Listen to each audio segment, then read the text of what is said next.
E no vídeo de hoje, a Red Bull pode enfrentar alguns problemas sérios de confiabilidade nas próximas corridas.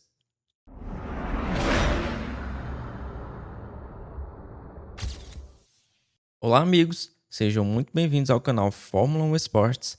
Meus amigos, no início do ano passado vimos uma história da qual a Red Bull detesta se lembrar. O RB18 enfrentou bastante problemas de confiabilidade, mas a equipe rapidamente se recuperou e não tiveram mais problemas. Mas talvez isso volte a acontecer logo logo. Um especialista técnico, Paolo Filacetti, da Race News 365, analisa exatamente como a Red Bull conseguiu obter essa vantagem e como isso pode levar a problemas de confiabilidade, alguns dos quais já vimos. Ele começa falando da caixa de câmbio do RB19 e apenas do design dela em geral. Primeiro, vamos abrir um parênteses. A Aston Martin usa a caixa de câmbio da Mercedes, além de outras peças. Isso, por si só, já gera uma vantagem em relação à Red Bull, porque eles não podem montar a caixa de câmbio do jeito que eles querem. A caixa de câmbio da Mercedes é enorme e foi projetada para funcionar com seu conceito zero pod, e essa caixa por si só já tira boa parte do desempenho da Aston Martin. Só que o interessante é como a Red Bull se destaca nessa área. Só a carcaça da caixa de câmbio do RB19 é praticamente a metade da Aston Martin, ou seja, é muito menor. Como a carcaça da parte inferior do RB19 é significativamente menor que a do AMR23, isso indica que a seção inferior da caixa de câmbio da Red Bull foi projetada para interferir o mínimo possível com os canais do difusor. Isso permite que a Red Bull aumente a largura para efetivamente gerar uma maior quantidade de downforce no assoalho, melhorando a eficiência nas curvas, mas principalmente nas curvas de alta velocidade. A Red Bull é muito forte. No entanto, nem tudo são flores, tudo tem seu lado negativo, e esse design da caixa de câmbio do RB19 gera alguns problemas, como por exemplo, aquecimento dos pneus que podem não atingir o ponto ideal em circuitos como foi na Austrália. Mas aí você pensa, mas a Red Bull tem o melhor gerenciamento de pneus. Sim, é verdade. Entretanto, em condições mais frias, essa caixa de câmbio gera uma grande dificuldade no aquecimento dos pneus. E inclusive vimos Pérez e Verstappen escapando da pista em alguns momentos. Alguns foram por problemas de freio, mas a falta de aquecimento ideal também contribuiu para ocasionar um problema ainda maior. Além disso, essa caixa de câmbio também gera potenciais implicações para a confiabilidade do carro.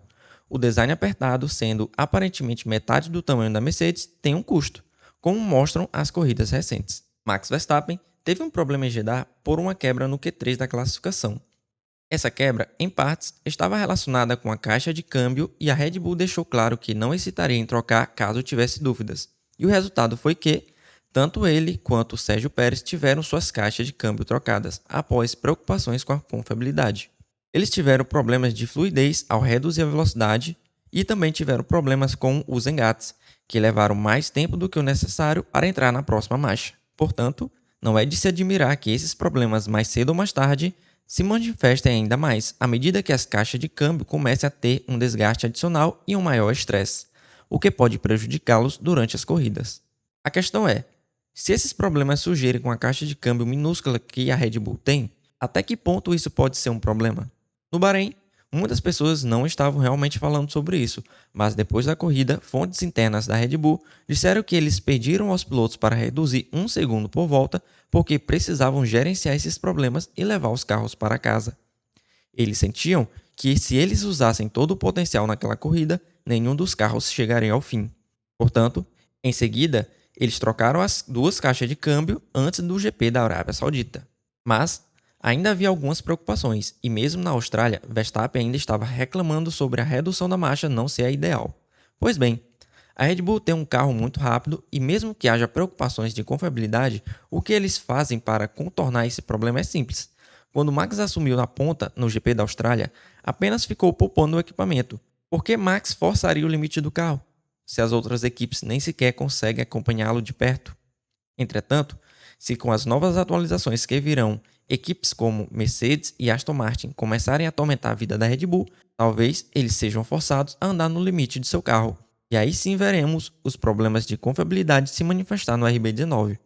Mas, enquanto as outras equipes não ameaçam a Red Bull, basta eles ficar andando tranquilamente lá na frente, poupando seus equipamentos. E mesmo que haja problemas sérios de confiabilidade, que rumores indicam que já podem surgir nas próximas corridas, acredito que a Red Bull vai saber como lidar com esse problema. Eles podem usar até 5 caixas de câmbio por ano, o que dá uma certa folga para eles, mas ainda assim é uma história interessante para se acompanhar.